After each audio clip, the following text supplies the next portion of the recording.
देखो green belt की गल असीं करते हैं और जो हाल ही दे विच इशू होया ग्रीन बेल्ट का वो भी असीं एक्सप्लेन कर देंगे, लेकिन इस तो पहला इसकी थोड़ी जी बैकग्राउंड जाननी बड़ी जरूरी है। दुनिया भर दे विच की है कि असीं सारे जानते हैं, खासकर जे असीं पिछली सेंचुरी तो गल कर लईए, ठीक है, पिछली सेंचुरी तो ही 1940s 50 specially after the second world war जिहड़ा अर्बन स्प्रॉल है, अर्बन एरियाज़ की ग्रोथ है, वो असीं लगातार बड़ी तेज़ी नाल देख रहे हैं। कोई टाइम हुंदा सी, चाहे असीं यूरोप की गल करिए, नॉर्थ अमेरिका की गल करिए, इंडिया की गल कर लीए, पाकिस्तान की गल कर लीए, ज़्यादातर आपां लोग पिंडां 'च रहिंदे सीगे। एग्रीकल्चर साडा मेन प्रोफैशन सीगा, फार्मिंग एक मेन प्रोफैशन सीगा। उस तो बाद की होया, इंडस्ट्रिलाइजेशन आ गई तो शहरों के लोग आके ज़्यादा रहन लग पे, और हर कंट्री के जिद्दां जिद्दां इंडस्ट्रिलाइजेशन वधी है, चाहे फिर वो चाइना च वधी है, चाहे इंडिया च है, चाहे यूरोप च है, चाहे नॉर्थ अमेरिका च है, तो लोग पिंडां तो हौली हौली शहरों वाल तेज़ी दे नाल आउण लग पे। प्रोफैशन भी चेंज होया, आदतां भी चेंज होईयां। फिर उस तो बाद सर्विस इंडस्ट्री बड़ी तेज़ी नाल ग्रो की है। अज कैनेडा जे 18 मिलियन लोग काम करते हैं तो 18 मिलियन चो 16 मिलियन सर्विस इंडस्ट्री के नाल ही संबंधित हैं। हुण सर्विस इंडस्ट्री के नाल होर जिहड़े लोगों की शहरों के विच रहण की जरूरत है वो होर वधदी चली गई। हुण असीं स्पैसीफिकली ये गल करते हैं कि जदों ये ग्रोथ हो रही है सिटीज़ दे विच, लगातार पॉपूलेशन ग्रोथ हो रही है, सो तुसीं बहुत बार देखिया होना है, तुहानूं हर जगह नज़र आएगा, यूरोप दे विच, नॉर्थ अमेरिका दे विच, चाइना, इंडिया, हर जगह ये चीज़ नज़र आएगी कि जिहड़ा शहर सीगा तुहानूं लगेगा कल तक तो शहर इत्थे खत्म हो जाता सीगा। इस तो अगे फार्मलैंड सीगी, जिन्हों असीं इंडिया 'च कह दिंदे भी उत्थे पिंड सीगे, दूर दूर पिंड है या खेत सीगे, लेकिन अज तुसीं जे मैं पंजाब की गल करां तो अमृतसर, जलंधर, फगवाड़ा, लुधियाना तुहानूं इस तरह लगेगा कनैक्टेड ही है। किसी टाइम तुहानूं उत्थे बाहर बहुत ज़्यादा खेत नज़र आते थे, अज वो खेत फार्मलैंड घटती चली जा रही है, जिहड़ी ग्रोथ है और मतलब कि शहर की लगातार वध रही है। हुण गल करिए स्पैसीफिकली GTA की, और ये जी ग्रीन बेल्ट जो GTA मुद्दा बनया, हुण जरा इसकी गल कर लेंगे। हुण होया की है कि जे असीं गल करिए स्पैसीफिकली साडे इत्थे दी ग्रीन बेल्ट की, ਇਹ मैं तुहानूं एक नक्शा दिखाण लगा है, जे मैं फुल स्क्रीन पर दिखा सकां कि ग्रीन बेल्ट है की चीज़। सन 2005 ਦੇ ਵਿੱਚ ਇਹ ਸਾਡੇ ਓਨਟਾਰੀਓ ਦੇ ਵਿੱਚ ਜਿਹੜੇ ਸ਼ਹਿਰ ਹੈਗੇ ਐਗਜ਼ਿਸਟਿੰਗ ਸ਼ਹਿਰ ਨੇ, ਚਾਹੇ ਉਹ ਟੋਰਾਂਟੋ ਹੈ, ਮਾਰਖਮ ਹੈ, ਚਾਹੇ ਬਰੈਂਪਟਨ ਹੈ, ਇਹਨਾਂ ਦੇ ਨਦਨ ਪਾਰਟ ਦੇ ਵਿੱਚ ਆ ਸਾਰੀ ਇੱਕ ਗ੍ਰੀਨ ਬੈਲਟ ਕ੍ਰੀਏਟ ਕਰ ਦਿੱਤੀ ਗਈ 2005 ਦੇ ਵਿੱਚ। ਇਹ ਗ੍ਰੀਨ ਬੈਲਟ ਏਰੀਆ ਆਇਡੈਂਟੀਫਾਈ ਕੀਤਾ ਗਿਆ ਕਿ ਠੀਕ ਹੈ ਇੱਥੇ ਚਾਹੇ ਇੱਥੇ ਖੇਤ ਨੇ, ਫਾਰਮਲੈਂਡ ਹੈ ਜਾਂ ਫੋਰੈਸਟ ਨੇ, ਇੱਥੇ ਵਾਈਲਡ ਲਾਈਫ भी है, बड़ा कुछ है ਇੱਥੇ। कई स्पीशीज़ ऐसिया है ਜਿਹੜੀਆਂ एट रिस्क है ऑफ एक्सटेंशन कि वो खत्म हो सकती स्पीशीज़, वो भी ਇੱਥੇ मौजूद ने। सो 2005 ਦੇ ਵਿੱਚ ਉਹਨਾਂ ਨੇ ਕਿਹਾ ਕਿ ਅਸੀਂ ਇਹਨਾਂ ਏਰੀਆ ਦੇ ਵਿੱਚ ਹੁਣ ਅਸੀਂ ਹੋਰ ਕੋਈ ਇੰਡਸਟਰੀ ਨਹੀਂ ਲੈ ਕੇ ਆਣੀ, ਕੋਈ ਇੱਥੇ ਹੋਰ ਡਿਵੈਲਪਮੈਂਟ ਨਹੀਂ ਕਰਨੀ, ਘਰ ਨਹੀਂ ਬਣਾਉਣੇ, ਕੰਸਟਰਕਸ਼ਨ ਨਹੀਂ ਕਰਨੀ, ਇਹ ਪ੍ਰੋਟੈਕਟ ਕਰ ਦਿੱਤਾ ਗਿਆ ਏਰੀਆ ਕਿ ਇਸ ਨੂੰ ਅਸੀਂ ਗ੍ਰੀਨ ਬੈਲਟ ਦਾ ਨਾਮ ਦੇ ਦਿੱਤਾ। ਠੀਕ ਹੈ, ਮੈਂ ਦੁਬਾਰਾ ਤੋਂ ਇੱਕ ਵਾਰੀ ਫੇਰ ਨਕਸ਼ਾ ਜਿਹੜਾ ਤੁਹਾਡੇ ਸਾਹਮਣੇ ਦਿਖਾਵਾਂਗਾ। ਜੇ ਤੁਸੀਂ ਨਕਸ਼ਾ ਹੁਣ ਫੁੱਲ ਸਕਰੀਨ ਦੇ ਉੱਤੇ ਦੇਖੋ तो तुहानूं ये नक्शे दे विच साफ नज़र आएगा कि ग्रीन बेल्ट का जिहड़ा एरिया किहड़ा है, और ये तुहानूं भी चीज़ नज़र आएगी। तुसीं देखो कि मार्खम के नदन एरिया दे विच, ठीक है, टोरंटो के नॉर्थ एरिया च, ओकविल के नॉर्थ एरिया च, बर्लिंगटन के नॉर्थ एरिया च, ठीक है, नियागरा रीजन तक तुहानूं ये सारी नज़र आएगी। और ये जिहड़ी ग्रीन बेल्ट है, ठीक है, ब्रैंडफोर्ड, किचनर, गल्फ, ये सारे एरिया तुहानूं ये ग्रीन बेल्ट जिहड़ी नज़र आ रही है।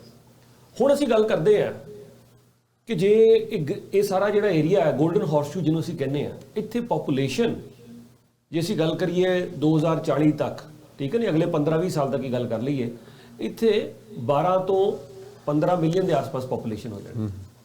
सो जिथे 12 तो 15 मिलियन पॉपूलेशन हो जानी है तो लोग वध रहे हैं लगातार। सो लोगों को घर भी चाहिए ने रहने लई। सो जे असीं फटाफट खेत खत्म कर करके, ठीक है ना, ये ग्रीनलैंड खत्म कर करके असी इत्थे घर ते घर या इंडस्ट्रीज इत्थे बनाई जावांगे, मैं एक सवाल पूछदा है कि असी इन्वायरमेंट तो बड़ी तेज़ी नाल खत्म करते जा रहे हैं। इस कारण 2005 दे विच गल कीती गई कि ये ग्रीनलैंड जिहड़ा है ये प्रोजेक्ट स्टार्ट किया गया 2005 दे विच कि असी इत्थे कोई घर, कोई कंस्ट्रक्शन जिहड़ी नहीं करनी, टू प्रोटैक्ट आवर इन्वायरमेंट, साडा वातावरण जिहड़ा इन्वायरमेंट है उहनूं असीं प्रोटैक्ट कर सकीए। एग्रीकल्चर लैंड, हुण अज इस ग्रीनलैंड ते किन्नियां जॉब्स निर्भर ने, लखां ही जॉब्स क्रिएट करता है बाय द वे ग्रीनलैंड, क्योंकि इस ग्रीनलैंड के एरिया दे विच जॉब्स मल्टीपल तरीकों के नाल है। किस तरह देखो, एक तो बहुत सारे लोग इत्थे एग्रीकल्चर करते हैं, ठीक है, फार्मलैंड हैगी है, एग्रीकल्चर प्रोड्यूस उगाई, ठीक है, किन्ने लोग उस लगे ने प्रोड्यूस को लिया के इत्थे बेचिया या उन्होंने डिफरेंट स्टोर्स से जा सप्लाई किया। सो ये फ्रैश फ्रूट, फिर पानी जिहड़ा है ਜੇ ਅਸੀਂ ਗ੍ਰੀਨਲੈਂਡ ਜਿੰਨਾ ਖਰਾਬ ਕਰਾਂਗੇ ਸਾਡਾ এনवायरमेंट ਖਰਾਬ ਹੋਏਗਾ, ਸਾਡਾ ਪਾਣੀ ਖਰਾਬ ਹੋਏਗਾ, ਸਾਡੀ ਜਿਹੜੀ ਵਾਈਲਡ ਲਾਈਫ ਕਈ ਸਪੀਸ਼ੀਜ਼ ਜਿਹੜੀਆਂ ਉਹ ਨੁਕਸਾਨ ਹੋਣਗੀਆਂ। ਸੋ ਇਹ ਸਾਰੀਆਂ ਚੀਜ਼ਾਂ ਵਾਸਤੇ ਔਰ ਤੁਸੀਂ ਇੱਕ ਚੀਜ਼ ਨੋਟਿਸ ਕਰੋ, ਤੁਸੀਂ ਹਲਕਾ ਜਿਹਾ ਨਾਰਥ ਜਾਂਦੇ ਅਸੀਂ ਬੜੀ ਖੁਸ਼ੀ ਨਾਲ ਦੱਸਦੇ ਹਾਂ ਕਿ ਜੇ ਅਸੀਂ ਥੋੜੀ ਜਿਹੀ ਗੱਡੀ ਨਾਰਥ ਡਰਾਈਵ ਕਰਦੇ ਹਾਂ, ਠੀਕ ਹੈ ਨਾ, ਤੁਸੀਂ ਕਿਸੇ ਵੀ ਸ਼ਹਿਰ ਤੋਂ ਨਾਰਥ ਚਲੇ ਜਾਓ, ਤੁਸੀਂ Burlington, Oakville, Mississauga, Brampton, Markham, Vaughan, ਥੋੜਾ ਜਿਹਾ 10-15-20 ਮਿੰਟ ਨਾਰਥ ਜਾਓ, ਕਿਆ ਖੂਬਸੂਰਤ ਹਰਿਆਲੀ ਤੁਹਾਨੂੰ ਨਜ਼ਰ ਆਉਂਦੀ ਹੈ। ਠੀਕ ਹੈ, ਇਹ ਕਿਉਂ ਨਜ਼ਰ ਆਉਂਦੀ ਹੈ? ਇੱਕ ਮੌਸਮ ਹੀ ਅਲੱਗ ਹੈ, ਇੱਕ ਮਾਹੌਲ ਹੀ ਅਲੱਗ ਹੈ। ਇਹ ਕਿਉਂ ਨਜ਼ਰ ਆਉਂਦਾ ਹੈ? ਇਹ ਗ੍ਰੀਨ ਬੈਲਟ ਦੀ ਵਜ੍ਹਾ ਦੇ ਨਾਲ। ਹੁਣ ਇਹ ਜਿਹੜੀ ਸਾਰੀ ਗ੍ਰੀਨ ਬੈਲਟ ਹੈ, ਹੁਣ ਇਹਦੇ ਤੇ ਕੀ ਹੈ ਕਿ ਹੁਣ ਕੰਟਰੋਵਰਸੀ ਕਿੱਦਾਂ ਖੜੀ ਹੋਈ?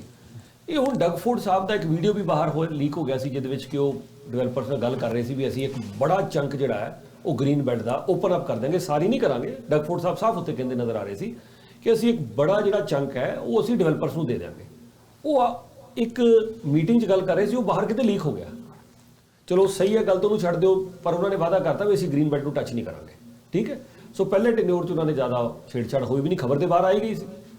ਲੇਕਿਨ ਹੁਣ ਸਰਕਾਰ ਦੁਆਰਾ ਫੈਸਲਾ ਕੀਤਾ ਗਿਆ ਕਿ ਅਸੀਂ ਇਸ ਗ੍ਰੀਨ ਬੈਲਟ ਦੇ ਵਿੱਚੋਂ ਅਸੀਂ 7400 ਏਕੜ ਜਿਹੜਾ ਹੈ, ਠੀਕ ਹੈ ਨਹੀਂ, ਅਸੀਂ ਕੁਝ ਅਲੱਗ ਪਾਰਸਲ ਜਿਹੜੇ ਆ ਉਹ ਅਸੀਂ ਓਪਨ ਅਪ ਕਰਾਂਗੇ ਔਰ ਇੱਥੇ ਅਸੀਂ ਘਰ ਬਣਾਵਾਂਗੇ, ਘਰ ਬਣਾਏ ਜਾਣਗੇ। ਠੀਕ ਹੈ, ਹੁਣ ਜਦੋਂ ਉਹਨੂੰ ਸਵਾਲ ਪੁੱਛਿਆ ਗਿਆ ਡਗਫੋਰਡ ਸਾਹਿਬ ਨੂੰ, ਤਾਂ ਉਹਨਾਂ ਨੇ ਕਿਹਾ ਦੇਖੋ ਗੱਲ ਸੁਣੋ, ਅਸੀਂ ਇਹ ਗ੍ਰੀਨ ਬੈਲਟ ਓਪਨ ਕਰ ਰਹੇ ਹਾਂ 7400 ਏਕੜ, ਪਰ ਇਹਦੇ ਬਦਲੇ ਅਸੀਂ 9400 ਏਕੜ ਹੋਰ ਏਰੀਆ ਨੂੰ ਗ੍ਰੀਨ ਬੈਲਟ ਡਿਕਲੇਅਰ ਕਰ ਦਿਆਂਗੇ। ਠੀਕ ਹੈ, ਤੇ ਅਸੀਂ ਸਵੈਪ ਕਰ ਰਹੇ ਹਾਂ। 7400 ਤੁਸੀਂ ਕਿਹਾ 7400 ਏਰੀਆ ਡਿਕਲੇਅਰ 7400 ਏਕੜ ਲੈਣਗੇ ਔਰ 9400 ਦੇਣਗੇ। 7400 ਇਹਦੇ ਵਿੱਚੋਂ ਓਪਨ ਕਰ ਦਿੱਤਾ ਜਾਏਗਾ ਔਰ 9400 ਏਕੜ ਜਿਹੜੀ ਹੋਰ ਜਗ੍ਹਾ ਦੇ ਦਿੱਤੀ ਜਾਏਗੀ, ਗ੍ਰੀਨ ਬੈਲਟ ਨੂੰ ਡਿਕਲੇਅਰ ਕਰ ਦਿੱਤਾ ਜਾਏਗਾ। ਸੋ ਕਹਿੰਦੇ ਜੀ ਬਰਾਬਰ ਹੀ ਰਹੇਗੀ। ਠੀਕ ਹੈ ਨਹੀਂ, ਉਹ ਕਹਿੰਦੇ ਇਹ ਤਕਰੀਬਨ 2 ਮਿਲੀਅਨ ਏਕੜ ਹੈ ਜੀ ਟੋਟਲ। ਜੇ ਟੋਟਲ ਤੁਸੀਂ ਦੇਖਣਾ ਕਿੰਨੀ ਜ਼ਮੀਨ ਬਣਦੀ ਹੈ, 2 ਮਿਲੀਅਨ ਏਕੜ ਬਣਦੀ ਹੈ ਟੋਟਲ ਜ਼ਮੀਨ ਸਾਰੀ। ਠੀਕ ਹੈ ਨਹੀਂ, ਉਹ ਕਹਿੰਦੇ 2 ਮਿਲੀਅਨ ਏਕੜ ਜੇ ਹੈ, ਠੀਕ ਹੈ ਨਹੀਂ, ਜੇ 2 ਮਿਲੀਅਨ ਜੋ ਅਸੀਂ 7400 ਖੋਲ ਵੀ ਦਿੱਤੀ ਉਹਨਾਂ ਦੇ ਮੁਤਾਬਿਕ, ਕਿਹੜੀ ਵੱਡੀ ਗੱਲ ਹੈ? ਬਟ ਵੱਡੀ ਗੱਲ ਇਹ ਹੈਗੀ ਹੈ ਕਿ ਜਦ ਤੁਸੀਂ ਇੱਕ ਵਾਰੀ ਇਹਨੂੰ ਓਪਨ ਅਪ ਕਰਨਾ ਸ਼ੁਰੂ ਕਰ ਦਿੱਤਾ, ਠੀਕ ਹੈ, ਹੁਣ ਜਿਹੜੇ ਇਹਦੇ ਖਿਲਾਫ ਸੀਗੇ ਉਹ ਇਹਨਾਂ ਕਹਿਣਾ ਜਦ ਤੁਸੀਂ ਇਹਨੂੰ ਓਪਨ ਅਪ ਕਰਨਾ ਸ਼ੁਰੂ ਕਰਤਾ ਫਿਰ ਕੱਲ ਨੂੰ ਹੋਰ ਓਪਨ ਅਪ ਹੁੰਦੀ ਚਲੀ ਜਾਣੀ ਹੈ। ਨੰਬਰ 1। ਨੰਬਰ 2 ਇਹਦੇ ਖਿਲਾਫ ਜਿਹੜੀ ਗੱਲ ਇਹ ਆ ਰਹੀ ਸੀਗੀ, ਨੰਬਰ 2 ਜਿਹੜੀਆਂ ਚੀਜ਼ਾਂ ਦੇ ਖਿਲਾਫ ਆ ਰਹੀਆਂ, ਇੱਕ ਵਾਰੀ ਤੁਸੀਂ ਇਹਨੂੰ ਓਪਨ ਅਪ ਕੀਤਾ ਹੋਰ ਖੁੱਲਦੀ ਚਲੀ ਜਾਏਗੀ। ਨੰਬਰ 2 ਸਾਡੇ এনवायरमेंट ਲਈ ਖਰਾਬ ਹੈ। ਨੰਬਰ 3 ਕੀ ਗੱਲ ਸਾਹਮਣੇ ਆ ਰਹੀ ਹੈ ਕਿ ਜਿਹੜੀ ਇਹਦੇ ਖਿਲਾਫ ਕੀਤੀ ਜਾ ਰਹੀ ਹੈਗੀ ਹੈ ਕਿ ਸਾਨੂੰ ਇੱਥੇ ਕਿੰਨੇ ਘਰ ਬਣ ਜਾਣਗੇ? ਸਾਨੂੰ ਜੇ 15 ਲੱਖ ਘਰ ਚਾਹੀਦੇ ਨੇ, ਜੇ 50,000 ਘਰ ਬਣ ਗਏ, ਲੱਖ ਘਰ ਬਣ ਗਏ, 1.5 ਲੱਖ ਘਰ ਬਣ ਗਏ, ਸਾਡੀ ਸਮੱਸਿਆ ਤਾਂ ਫਿਰ ਵੀ ਨਾ ਹੱਲ ਹੋ ਰਹੀ। ਜਿਹੜੇ ਅਸੀਂ ਗੱਲ ਕਰ ਰਹੇ ਕਿ ਅਸੀਂ 15 ਲੱਖ ਘਰ ਬਣਾਉਣੇ ਅਗਲੇ 10 ਸਾਲਾਂ 'ਚ, ਤੇ ਸਾਡੀ ਸਮੱਸਿਆ ਤਾਂ ਫਿਰ ਵੀ ਨਾ ਹੱਲ ਹੋਈ। ਨੰਬਰ 4 ਜਦੋਂ ਅਸੀਂ ਗੱਲ ਕਰਦੇ ਹਾਂ ਜੀ ਅਫੋਰਡੇਬਿਲਿਟੀ ਦੀ ਗੱਲ ਕਰਦੇ ਹਾਂ, ਜਿਹੜੇ ਇੱਥੇ ਘਰ ਬਣਨੇ ਨੇ ਉਹ ਕੀ ਅਫੋਰਡੇਬਲ ਹਾਊਸਿੰਗ ਬਣਾ ਰਹੀ ਹੈ ਸਰਕਾਰ? ਉਹ ਤੇ ਡਿਵੈਲਪਰ ਨੂੰ ਦਿੱਤੇ ਜਾ ਰਹੇ ਨੇ। ਉਹ ਤਾਂ ਬੜੇ ਵਧੀਆ ਸ਼ਾਨਦਾਰ ਘਰ ਬਣਾਉਣਗੇ, ਸਾਰੇ ਤਰਫ ਗ੍ਰੀਨ ਬੈਲਟ ਆ, ਵਧੀਆ ਗ੍ਰੀਨ ਬੈਲਟ ਆ, ਲੋਕੇਸ਼ਨ ਬੜੀ ਸ਼ਾਨਦਾਰ ਹੈ, ਉਹ ਤਾਂ ਮਹਿੰਗੇ ਘਰ ਵਿਕਣਗੇ, ਤਾਂ ਲਗਜ਼ਰੀ ਹਾਊਸ ਬਣ ਜਾਣਗੇ ਸਰ, ਲਗਜ਼ਰੀ ਹੋਮਸ ਬਣ ਜਾਣਗੇ। ਠੀਕ ਹੈ ਨਹੀਂ, ਸੋ ਉਹ ਵਧੀਆ ਘਰ ਬਣਨਗੇ ਡੈਫੀਨੇਟਲੀ, ਔਰ ਉਹ ਚੰਗੇ ਮਹਿੰਗੇ ਵਿਕਣਗੇ। ਆਮ ਜੇ ਤੁਸੀਂ ਕਹੋ ਕੱਲ ਜਿਸ ਤਰ੍ਹਾਂ ਗੱਲ ਕਰ ਰਹੇ ਕਿ ਕੱਲ ਕੋਈ ਰੈਫਿਊਜੀ ਆਇਆ, ਕੱਲ ਕੋਈ ਇਮੀਗ੍ਰੈਂਟ ਆਇਆ, ਕੋਈ ਨਿਊ ਕਮਰ ਇਮੀਗ੍ਰੈਂਟ ਤਾਂ ਇਸ ਇਲਾਕੇ 'ਚ ਜਾ ਵੀ ਨਹੀਂ ਸਕੇਗਾ, ਉਹ ਤਾਂ ਦੇਖ ਵੀ ਨਹੀਂ ਸਕੇਗਾ ਇਸ ਇਲਾਕੇ ਦੇ ਵਿੱਚ। ਠੀਕ ਹੈ ਨਹੀਂ, ਵਧੀਆ ਘਰ ਦਾ ਤਾਂ ਉਹ ਤਾਂ ਵਧੀਆ ਘਰ ਬਣਨਗੇ। ਫਿਰ ਅਗਲੀ ਗੱਲ ਤੇ ਆ ਜਾਓ ਵੀ ਆਲਰੇਡੀ 15 ਲੱਖ, ਇੱਥੇ ਤਾਂ 50,000 ਹੀ ਬਣਨੇ ਆ, 15 ਲੱਖ ਘਰ ਬਣਾਉਣੇ ਕਿੱਥੇ ਆ? ਉਹ ਤਾਂ ਹਰੇਕ ਮਿਊਨਿਸਪੈਲਿਟੀ ਨੂੰ ਪਹਿਲਾਂ ਹੀ ਐਲੋਕੇਟ ਹੋ ਚੁੱਕੇ ਨੇ। ਜ਼ਮੀਨ ਤਾਂ ਆਲਰੇਡੀ ਹੈ, ਜ਼ਮੀਨ ਤਾਂ ਆਲਰੇਡੀ ਹੈਗੀ ਹੈ, ਇਹਨੂੰ ਖੋਲਣ ਦੀ ਜ਼ਰੂਰਤ ਹੀ ਨਹੀਂ ਹੈ। ਠੀਕ ਹੈ, ਫਿਰ ਅਗਲੇ ਪੁਆਇੰਟ ਤੇ ਆ ਜਾਓ ਕਿ ਫਿਰ ਖਬਰ ਐਸੀ ਆਉਣ ਲੱਗ ਪਈ ਕਿ ਕਿਆ ਜਿੱਥੇ ਜ਼ਮੀਨ, ਕਿਉਂਕਿ 2 ਮਿਲੀਅਨ ਏਕੜ ਦੀ ਜ਼ਮੀਨ ਆ, ਕਿਹੜੀ ਜਗ੍ਹਾ ਤੇ ਜਿਹੜੇ ਪਾਰਸਲ ਖੁੱਲਣੇ ਆ, ਸਰਕਾਰ ਓਪਨ ਅਪ ਕਰਨ ਦੀ ਗੱਲ ਕਰ ਲੱਗ ਪਈ। ਸੋ ਫਿਰ ਆਪੋਜੀਸ਼ਨ ਜਾਂ ਕਈ ਜਗ੍ਹਾ ਤੇ ਰਿਊਮਰ ਉੱਡਣ ਲੱਗ ਪਿਆ ਵੀ ਕਿਤੇ ਐਦਾਂ ਤਾਂ ਨਹੀਂ ਵੀ ਜਿਹੜੇ ਡਿਵੈਲਪਰ ਹੈਗੇ ਉਹਨਾਂ ਨੂੰ ਪਹਿਲਾਂ ਹੀ ਕਿਤੇ ਸਰਕਾਰ ਨੇ ਕੋਈ ਖਬਰ, ਕੋਈ ਐਕਸੈਸ ਤਾਂ ਨਹੀਂ ਲੈ ਲਿਆ, ਉਹਨਾਂ ਨੂੰ ਪਤਾ ਤਾਂ ਨਹੀਂ ਲੱਗ ਗਿਆ ਕਿ ਵੀ ਇੱਥੇ ਪਾਰਸਲ ਖੁੱਲਣੇ ਆ, ਉੱਥੇ ਲੋਕਾਂ ਨੇ ਜ਼ਮੀਨ ਖਰੀਦ ਲਈ ਜਾਂ ਮਹਿੰਗੀ ਕਰਤੀ, ਕਿਉਂਕਿ ਜੇ ਪਹਿਲਾਂ ਹੀ ਕੋਈ ਇਨਫੋਰਮੇਸ਼ਨ ਹੈ ਐਸੀ ਰਿਊਮਰ ਸੀਗਾ। ਸੋ ਇਹ ਸਾਰੀਆਂ ਗੱਲਾਂ ਜਦੋਂ ਹੋ ਰਹੀਆਂ ਸੀਗੀਆਂ, ਇਸ ਦਰਮਿਆਨ ਆਪੋਜੀਸ਼ਨ ਨੇ ਵੀ ਬੜੇ ਸਾਰੇ ਸਵਾਲ ਖੜੇ ਕੀਤੇ। ਅਸੀਂ ਇੰਟਰਵਿਊ ਕੀਤਾ ਸੀਗਾ ਮੈਰਿਟ ਸਟਾਈਲਸ ਦਾ, ਸਾਡੇ ਇੱਥੇ ਸਟੂਡੀਓ ਆਏ ਸੀਗੇ, ਐਨਡੀਪੀ ਦੇ ਲੀਡਰ ਜਿਹੜੇ ਹੈਗੇ ਨੇ ਉਹਨਾਂ ਨਾਲ ਵੀ ਅਸੀਂ ਗੱਲ ਕੀਤੀ। ਫਿਰ ਅਸੀਂ ਮੈਰਿਟ ਸਟਾਈਲਸ ਨੇ ਤੇ ਹੁਣ ਤੁਹਾਡੇ ਸਾਹਮਣੇ ਪ੍ਰੈਸ ਕਾਨਫਰੰਸ ਕੀਤੀ ਹੈ, ਮੈਂ ਅੱਗੇ ਚੱਲ ਕੇ ਜ਼ਿਕਰ ਕਰਦਾ ਕਿ ਮੈਰਿਟ ਸਟਾਈਲਸ ਨੇ ਕੀ ਕੀਤੀ। ਅਸੀਂ ਬੋਨੀ ਗਰੋਬੀ ਉਹਨਾਂ ਨਾਲ ਗੱਲ ਕੀਤੀ ਸੀ, ਉਹਨਾਂ ਨੇ ਵੀ ਕਿਹਾ ਕਿ ਇਹਦੇ 'ਚ ਟਰਾਂਸਪੇਰੈਂਸੀ ਚਾਹੀਦੀ ਹੈ, ਕੀ ਹੋ ਰਿਹਾ ਹੈ, ਇਹ ਜਿਹੜੀ ਗ੍ਰੀਨ ਬੈਲਟ ਹੈ ਕਿਸ ਹਿਸਾਬ ਦੇ ਨਾਲ ਇਹ ਓਪਨ ਅਪ ਹੋ ਰਹੀ ਹੈ, ਟਰਾਂਸਪੇਰੈਂਸੀ ਚਾਹੀਦੀ ਹੈ। ਸੋ ਐਸੇ ਰੂਮਰਸ ਚੱਲ ਰਹੇ ਸੀਗੇ। ਇਸ ਦਰਮਿਆਨ ਸਾਡੇ ਆਡੀਟਰ ਜਨਰਲ, ਠੀਕ ਹੈ, ਬੋਨੀ ਲਿਸਟ ਜਿਹੜੇ ਨੇ, ਉਹਨਾਂ ਨੇ ਆਡਿਟ ਕੀਤਾ ਸਾਰਾ। ਆਡੀਟਰ ਜਨਰਲ ਬੋਨੀ ਲਿਸਕ ਆਡਿਟ ਕਰਦੇ ਆ ਔਰ ਲਿਆ ਕੇ ਚੀਜ਼ਾਂ ਸਾਹਮਣੇ ਰੱਖ ਦਿੰਦੇ ਨੇ, ਪ੍ਰੈਸ ਕਾਨਫਰੰਸ ਕਰਦੇ ਆ। ਆਡੀਟਰ ਜਨਰਲ ਬੋਨੀ ਲਿਸਕ ਜਦੋਂ ਆਡਿਟ ਕਰਦੇ ਨੇ ਔਰ ਉਹ ਲਿਆ ਕੇ ਚੀਜ਼ਾਂ ਸਾਹਮਣੇ ਰੱਖਦੇ ਨੇ ਤੇ ਉਹ ਇਹ ਕਹਿੰਦੇ ਆ ਕਿ ਪਹਿਲੀ ਚੀਜ਼ ਫਸਟ ਥਿੰਗ ਫਸਟ, ਉਹ ਕਹਿੰਦੇ ਜੀ ਇਹ ਜਿਹੜਾ ਜੋ ਕੁਝ ਹੋਇਆ ਇਹ ਫਲॉड ਸੀਗਾ। ਜਿਹੜਾ ਉਹ ਪਾਰਸਲ ਖੋਲੇ ਗਏ ਕਿ ਠੀਕ ਹੈ ਜੀ ਇੱਥੇ ਇਹ ਜ਼ਮੀਨ ਜਿਹੜੀ ਆ ਗ੍ਰੀਨ ਬੈਲਟ ਤੋਂ ਖੋਲ ਕੇ ਇੱਥੇ ਤੁਸੀਂ ਘਰ ਬਣਾ ਸਕਦੇ ਹੋ, ਜਿਹੜੇ ਡਿਵੈਲਪਰਸ ਨੂੰ ਦੇਣ ਦੀ ਗੱਲ ਹੋਈ ਵੀ ਇੱਥੇ ਬਣਾ ਲਓ ਇੱਥੇ ਬਣਾ ਲਓ, ਜਿਹੜੇ ਉਹ ਪਾਰਸਲ ਖੋਲੇ ਗਏ ਉਹ ਬੋਨੀ ਲਿਸਕ ਆਡੀਟਰ ਜਨਰਲ ਨੇ ਕਿਹਾ ਕਿ ਇਹ ਜਿਹੜਾ ਪ੍ਰੋਸੀਜਰ ਸੀਗਾ ਠੀਕ ਹੈ ਕਿ ਨਹੀਂ। ਹੁਣ ਜੇ ਫਰਜ਼ ਕਰ ਲਓ ਵੀ ਤੁਸੀਂ 2 ਏਕੜ ਲਈ ਹੋਈ ਹੈ ਬਰੈਂਪਟਨ 'ਚ ਕਿਤੇ ਜ਼ਮੀਨ, ਤੇ ਕੱਲ ਤੱਕ ਤਾਂ ਤੁਹਾਡੀ ਫਾਰਮਲੈਂਡ ਸੀਗੀ, ਤੁਸੀਂ ਫਾਰਮਲੈਂਡ ਦੇ ਹਿਸਾਬ ਨਾਲ ਜ਼ਮੀਨ ਖਰੀਦੀ ਹੈ, ਤੇ ਅੱਜ ਅਚਾਨਕ ਉਹ ਤੁਹਾਡੀ 2 ਏਕੜ ਦੀ ਜ਼ਮੀਨ ਜਾਂ 4 ਏਕੜ 10 ਏਕੜ ਕਮਰਸ਼ੀਅਲਾਈਜ਼ ਹੋ ਗਈ। ਜੇ ਤੁਹਾਡੀ ਜ਼ਮੀਨ ਉੱਥੇ ਆ ਗਈ ਵੀ ਇੱਥੇ ਘਰ ਬਣਾ ਲਓ ਜੀ ਫਟਾਫਟ, ਤੇ ਤੁਹਾਡੀ ਜ਼ਮੀਨ ਦਾ ਰਾਤੋਂ ਰਾਤ ਕਿੰਨਾ ਪੈਸਾ ਬਣ ਗਿਆ, ਤੁਸੀਂ ਉਹ ਤਾਂ ਕਮਰਸ਼ੀਅਲ ਹੋ ਗਈ, ਉਹ ਤਾਂ ਫਾਇਦਾ ਹੋ ਗਿਆ ਤੁਹਾਡਾ ਬਹੁਤ ਜ਼ਿਆਦਾ, ਠੀਕ ਹੈ ਕਿ ਨਹੀਂ। ਹੁਣ ਤੁਸੀਂ ਵੀ ਚਾਹੋਗੇ ਕਿ ਮੇਰੀ ਜ਼ਮੀਨ ਹੋਵੇ, ਠੀਕ ਹੈ ਨਹੀਂ। ਸੋ ਇਹ ਓਪਨ ਹੋਣਾ ਚਾਹੀਦਾ ਸੀ ਵੀ ਜ਼ਮੀਨ ਕਿਹਨੂੰ ਜ਼ਮੀਨ ਜਿਹੜੀ ਹੈ ਕਿਹਨੂੰ ਅਲਾਟ ਹੋ ਰਹੀ ਹੈ, ਕਿੱਥੇ ਗ੍ਰੀਨ ਬੈਲਟ ਹੈ। ਸੋ ਸਾਰਾ ਕੁਝ ਸਰਕਾਰ ਦੇ ਹੱਥ ਹੈ। ਸੋ ਇਸ ਟਰਾਂਸਪੇਰੈਂਸੀ ਹੋਣੀ ਚਾਹੀਦੀ ਸੀ। ਉਹਨਾਂ ਨੇ ਕਿਹਾ ਜੀ ਇਹ ਟਰਾਂਸਪੇਰੈਂਸੀ ਨਹੀਂ ਸੀਗੀ, ਇਹ ਫਲॉड ਸੀਗਾ। ਔਰ ਜਿਹੜੀ ਵੱਡੀ ਗੱਲ ਬਾਹਰ ਆਈ, ਉਹਨਾਂ ਨੇ ਕਿਹਾ ਕਿ ਫੇਵਰ ਕੀਤਾ ਗਿਆ, ਵਰਡ ਦੇਖੋ ਕੀ ਯੂਜ਼ ਕੀਤਾ ਜਾ ਰਿਹਾ ਕਿ ਫੇਵਰ ਕੀਤਾ ਗਿਆ ਡਿਵੈਲਪਰਸ ਨੂੰ ਇਸ ਮਾਮਲੇ 'ਚ। ਹੁਣ ਜਦ ਇਸ ਮਾਮਲੇ 'ਚ ਫੇਵਰ ਕੀਤਾ ਗਿਆ ਡਿਵੈਲਪਰਸ ਨੂੰ, ਇੱਕ ਹੋਰ ਬੜਾ ਅਹਿਮ ਸਵਾਲ ਹੈ ਕਿ ਫੇਵਰ ਕੀਤਾ ਫਿਰ ਕਿਹਨੇ ਫੇਵਰ ਕੀਤਾ। ਉਹਦੇ 'ਚ ਜਿਹੜੇ ਆਡੀਟਰ ਜਨਰਲ ਬੋਨੀ ਲਿਸਕ ਕਹਿੰਦੇ ਆ ਕਿ ਜਦ ਉਹ ਇਨਵੈਸਟੀਗੇਸ਼ਨ ਕਰ ਰਹੇ ਸੀਗੇ, ਉਹਨਾਂ ਨੇ ਦੇਖਿਆ ਕਿ ਜਿਹੜੇ ਚੀਫ ਆਫ ਸਟਾਫ ਨੇ ਸਾਡੇ ਮਿਊਨਿਸਪਲ ਅਫੇਅਰਸ ਦੇ ਮਿਨਿਸਟਰ ਸਟੀਵ ਕਲਾਰਕ, ਉਹਨਾਂ ਦੇ ਜਿਹੜੇ ਚੀਫ ਆਫ ਸਟਾਫ ਨੇ ਉਹਨਾਂ ਨੂੰ ਆ ਕੇ ਲੋਕ ਆਪਣੇ ਪੈਕੇजेस ਵੀ ਦੇ ਰਹੇ ਸੀ ਔਰ ਉਹ ਕਾਫੀ ਹੱਦ ਤੱਕ ਉਹ ਫੈਸਲੇ ਲੈ ਰਹੇ ਸੀਗੇ, ਠੀਕ ਹੈ। Chief of staff municipal affairs minister ਦੇ ਚੀਫ ਆਫ ਸਟਾਫ, ਠੀਕ ਹੈ। ਹੁਣ ਜਦੋਂ ਫੈਸਲੇ ਲੈ ਰਹੇ ਸੀਗੇ ਤੇ ਫਿਰ ਜਿਹੜੇ ਆਡੀਟਰ ਜਨਰਲ ਨੇ ਉਹਨਾਂ ਨੇ ਜਾ ਕੇ ਕੈਬਨਿਟ ਮੰਤਰੀ ਸਾਹਿਬ ਨੂੰ ਪੁੱਛਿਆ, ਸਟੀਵ ਕਲਾਰਕ ਸਾਹਿਬ ਨੂੰ, ਵੀ ਇਹ ਤੁਹਾਡਾ ਜਿਹੜਾ ਚੀਫ ਆਫ ਸਟਾਫ ਹੈ, ਦਰਸ਼ਕਾਂ ਦੀ ਜਾਣਕਾਰੀ ਦੱਸਦੀ ਹੈ ਕਿ ਚੀਫ ਆਫ ਸਟਾਫ ਜਿਹੜਾ ਹੁੰਦਾ ਹੈ ਜਦੋਂ ਕੋਈ ਕੈਬਨਿਟ ਮੰਤਰੀ ਉਹਦੇ ਨਾਲ ਉਹਨਾਂ ਦੇ ਬੜੇ ਸਾਰੇ ਸਟਾਫਰਸ ਹੁੰਦੇ ਆ, ਬੜੇ ਸਾਰੇ ਕੰਮ ਕਰਦੇ ਉਹਨਾਂ ਦੇ ਨਾਲ ਲੋਕ, ਤੇ chief of staff is like he runs the show, ਸਾਰਾ ਕੁਝ ਉਹਨਾਂ ਦੇ ਅੰਡਰ ਹੀ ਹੁੰਦਾ ਹੈ, ਠੀਕ ਹੈ। ਸੋ ਜਦੋਂ ਬੋਨੀ ਲਿਸਕ ਉਹਨਾਂ ਨੇ ਜਾ ਕੇ ਪੁੱਛਿਆ ਕੈਬਨਿਟ ਮੰਤਰੀ ਸਟੀਵ ਕਲਾਰਕ ਸਾਹਿਬ ਨੂੰ ਵੀ ਇਹ ਐਡਾ ਵੱਡਾ ਮਾਮਲਾ ਹੈ ਔਰ ਇਹਦੇ 'ਚ ਉਹਨਾਂ ਨੇ ਹੁਣ ਅਮਾਊਂਟ ਵੀ ਦੱਸ ਦਿੱਤੀ ਹੈ, $8.3 ਬਿਲੀਅਨ ਫਾਇਦਾ ਹੋ ਰਿਹਾ ਜੀ ਡਿਵੈਲਪਰਸ ਨੂੰ। ਇਹ ਬੋਨੀ ਕਲਾਰਕ ਨੇ ਫਿਗਰ ਕੋਟ ਕਰਤੀ, $8.3 ਬਿਲੀਅਨ। ਔਰ ਬੋਨੀ ਲਿਸਕ ਉਹਨਾਂ ਨੇ ਵੀ ਕਹਿਤਾ ਕਿ ਸਾਡੀ ਇਹ ਰਿਪੋਰਟ ਦੱਸ ਰਹੀ ਹੈ ਕਿ ਬਿਲਕੁਲ ਜ਼ਮੀਨ ਹੋਰ ਜਗ੍ਹਾ ਹੈਗੀ ਹੈ। ਡਗ ਫੋਰਡ ਸਾਹਿਬ ਨੇ ਬਾਅਦ ਚ ਪ੍ਰੈਸ ਕਾਨਫਰੰਸ ਕਰਕੇ ਕਿਹਾ ਕਿ ਨਹੀਂ ਜੀ ਜ਼ਮੀਨ ਨਹੀਂ, ਉਹ ਕਹਿੰਦੇ ਜੀ ਮੈਂ ਆਪਣੀ ਜਗ੍ਹਾ ਤੇ ਖੜੀ ਹਾਂ ਜਿਹੜੀ ਮੈਂ ਸਵੇਰੇ ਜਿਵੇਂ ਆਪਣੀ ਰਿਪੋਰਟ ਦਿੱਤੀ ਹੈ, ਜ਼ਮੀਨ ਹੋਰ ਜਗ੍ਹਾ ਹੈਗੀ ਹੈ, ਤੁਹਾਨੂੰ ਜ਼ਰੂਰਤ ਹੀ ਨਹੀਂ ਗ੍ਰੀਨ ਬੈਲਟ ਨੂੰ ਛੇੜਨ ਦੀ। ਤੁਸੀਂ ਕਿਉਂ ਛੇੜ ਰਹੇ ਹੋ ਗ੍ਰੀਨ ਬੈਲਟ ਨੂੰ? ਕਾਰਨ ਕੀ ਹੈ, ਕਿਉਂ ਛੇੜ ਰਹੇ ਹੋ ਗ੍ਰੀਨ ਬੈਲਟ ਨੂੰ? ਇੱਥੇ ਡਿਵੈਲਪਰਸ ਨੂੰ $8.3 ਬਿਲੀਅਨ ਕਿਸ ਗੱਲ ਦਾ ਫਾਇਦਾ ਦੇਣਾ? 8.3 ਬਿਲੀਅਨ, ਇਹ 500 ਮਿਲੀਅਨ ਦਾ ਮਾਮਲਾ ਨਹੀਂ ਹੈ, 1500 ਮਿਲੀਅਨ ਦਾ ਮਾਮਲਾ ਨਹੀਂ ਹੈ, 2000 ਮਿਲੀਅਨ ਦਾ ਮਾਮਲਾ ਨਹੀਂ ਹੈ, $8.3 ਬਿਲੀਅਨ ਦਾ ਹੈ। 83,000 ਮਿਲੀਅਨ, 83,000 ਮਿਲੀਅਨ ਦਾ ਮਾਮਲਾ ਜੀ, ਠੀਕ ਹੈ। 8.3 ਬਿਲੀਅਨ ਦਾ ਇਹ ਬੋਨੀ ਲਿਸਕ ਉਹਨਾਂ ਨੇ ਸਾਫ਼ ਸਾਹਮਣੇ ਰੱਖ ਦਿੱਤਾ ਕਿ ਇਹ ਦੇਖ ਲਓ ਜੀ ਇੰਨਾ ਵੱਡਾ ਇਹ ਮਾਮਲਾ ਹੈ। ਹੁਣ ਉਹਦੇ ਵਿੱਚ ਕੀ ਆ, ਉਹਨਾਂ ਨੇ ਸਾਫ਼ ਕਹਿਤਾ ਕਿ ਜਿਹੜੀ ਜ਼ਮੀਨ ਹੈ ਇਹ ਜ਼ਰੂਰਤ ਨਹੀਂ ਹੈ ਆਪਾਂ ਨੂੰ ਗ੍ਰੀਨ ਬੈਲਟ ਨੂੰ ਛੇੜਨ ਦੀ। ਇਹ ਸਾਫ਼ ਉਹਨਾਂ ਨੇ ਆਪਣੀ ਇਸ ਆਡੀਟਰ ਜਨਰਲ ਨੇ ਇਸ ਰਿਪੋਰਟ ਦੇ ਵਿੱਚ ਕਰ ਦਿੱਤਾ। ਹੁਣ ਜਦ ਉਹਨਾਂ ਨੇ ਇਸ ਮਾਮਲੇ 'ਚ ਆਪਣੀ ਰਿਪੋਰਟ ਦੇ ਦਿੱਤੀ ਹੈ ਸਾਰੀ ਦੀ ਸਾਰੀ, ਉਸ ਦੇ ਵਿੱਚ ਉਹਨਾਂ ਨੇ ਕੈਬਨਿਟ ਮੰਤਰੀ ਸਾਹਿਬ ਨੇ ਕਿਹਾ ਵੀ ਮੈਨੂੰ ਤਾਂ ਪਤਾ ਹੀ ਨਹੀਂ ਹੈ, ਮੇਰਾ ਚੀਫ ਆਫ ਸਟਾਫ ਇਹ ਕਰ ਰਿਹਾ ਸੀ, ਮੈਨੂੰ ਇਸ ਬਾਰੇ ਜਾਣਕਾਰੀ ਨਹੀਂ ਹੈ। ਹੁਣ ਕੈਬਨਿਟ ਮਿਨਿਸਟਰ ਸਾਹਿਬ ਨੇ ਮਨਾ ਕਰ ਦਿੱਤਾ। ਉਹਨਾਂ ਨੇ ਫਿਰ ਪ੍ਰੀਮੀਅਰ ਸਾਹਿਬ ਨੂੰ ਪੁੱਛਿਆ ਵੀ ਐਡਾ ਵੱਡਾ ਮਾਮਲਾ ਹੈ, ਕੋਈ ਛੋਟਾ ਮੋਟਾ ਤਾਂ ਹੈ ਨਹੀਂ, ਸੈਂਸਿਟਿਵ ਮਾਮਲਾ ਹੈ, ਤੁਹਾਨੂੰ ਕੁਝ ਪਤਾ ਇਹਦੇ ਬਾਰੇ ਵੀ ਇਹ ਤੁਹਾਡਾ ਚੀਫ ਆਫ ਸਟਾਫ ਮਰਜ਼ੀ ਨਾਲ ਹੀ ਸਭ ਕੁਝ ਕਰੀ ਜਾ ਰਿਹਾ ਹੈ, ਇਹ ਫਲॉड ਹੈ, ਇਹ ਟਰਾਂਸਪੇਰੈਂਟ ਨਹੀਂ ਹੈ, ਇਹ ਫੇਵਰ ਕਰ ਰਿਹਾ ਹੈ, ਠੀਕ ਹੈ। ਤੇ ਡਗ ਫੋਰਡ ਸਾਹਿਬ ਨੇ ਵੀ ਕਹਿ ਦਿੱਤਾ ਵੀ ਮੈਨੂੰ ਵੀ ਕੁਝ ਨਹੀਂ ਪਤਾ। ਇਹ ਹੁਣ ਸਾਰੀ ਗੱਲ ਜਿਹੜੀ ਹੈ ਹੁਣ ਆ ਕੇ ਉਹਦੇ ਤੇ ਚੀਫ ਆਫ ਸਟਾਫ ਤੇ ਰੁਕ ਗਈ। ਬਟ ਸਵਾਲ ਇੱਥੇ ਖੜਾ ਹੁੰਦਾ ਹੈ ਕਿ ਕਿਆ ਚੀਫ ਆਫ ਸਟਾਫ ਆਪਣੀ ਮਰਜ਼ੀ ਨਾਲ ਇਹ ਸਾਰਾ ਕੁਝ ਕਰੀ ਜਾ ਰਿਹਾ ਸੀਗਾ? ਸੋ ਦੋ ਗੱਲਾਂ ਨੇ, ਜੇ ਤੇ ਚੀਫ ਆਫ ਸਟਾਫ ਨੇ ਕੁਝ ਗੱਲ ਦੱਸੀ ਹੋਈ ਠੀਕ ਹੈ ਨਹੀਂ, ਹੁਣ ਉਹਨਾਂ ਦੀ ਵੀ ਇੰਟੈਗ੍ਰਿਟੀ ਕਮਿਸ਼ਨਰ ਜਿਹੜੇ ਉਹਨਾਂ ਦੀ ਇਨਕੁਆਇਰੀ ਕਰਨਗੇ। ਹੁਣ ਅੱਜ ਇੱਕ ਇਨਵੈਸਟੀਗੇਸ਼ਨ ਨਵੀਂ ਖੁੱਲ ਗਈ ਹੈ, ਹੁਣ ਉਹਨਾਂ ਦੀ ਵੀ ਇਨਵੈਸਟੀਗੇਸ਼ਨ ਹੋਈ, ਇੰਟੈਗ੍ਰਿਟੀ ਕਮਿਸ਼ਨਰ ਇਨਵੈਸਟੀਗੇਸ਼ਨ ਕਰਨਗੇ।